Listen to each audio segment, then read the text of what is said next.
ரொம்ப நாளாவே இந்த இடத்த எல்லாருக்கும் காட்டணும்னு எனக்கு ஒரு ஆசைடா.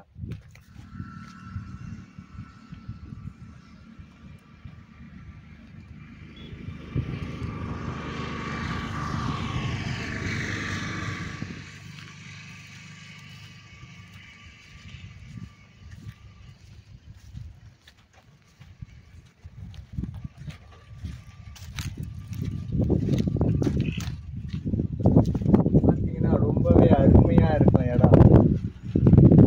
இந்த மாதிரி லொக்கேஷன்லாம் யாருமே பார்த்துருக்க மாட்டீங்க. பாருங்க ஃபுல்லாக பாரு அப்படியே ஸ்கொயர் ஃபுல்லாக மரம் தான். நிறையா விஷயங்கள் உங்களுக்கு காட்ட போகிறேன். நாங்கள் சும்மா அப்படியே சுற்றி நின்றோம், பண்ணை மரத்தை பார்க்கறதுக்காக வந்தோம்.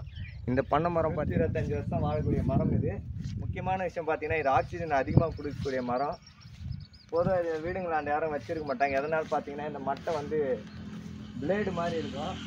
இதை பார்த்தாலே உங்களுக்கு தெரியும். இடம் வந்து பெரிய மட்டையில் பார்த்தீங்கன்னா ஷார்ப்பாக அதை பாருங்கள், ஷார்ப்பாக இருக்குங்களா. இது என்ன ஆகும்னு பார்த்தீங்கன்னா காஞ்சி கீழே விழும்போது கழுத்தை வெட்டிடுவோன்ட்டு இதை நிறைய பேர் வீடுங்களாண்ட வைக்க மாட்டாங்க. ஆனால் இதில் நிறைய பாம்பு இருக்கும், அதனாலேயும் வீடுங்களாண்ட வைக்க மாட்டாங்க. மற்றபடி இது வந்து நல்ல விஷயம்னு பார்த்தா பனங்காய் சாப்பிட்லாம், நுங்கு சாப்பிட்லாம். நமக்கு வந்து பனங்கிழங்கு வரும் கொஞ்சம். இது வந்து நல்லா மணல் கொட்டி அதில் வச்சாங்கன்னா பனங்கிழங்கு ஈஸியாக எடுக்கலாம்.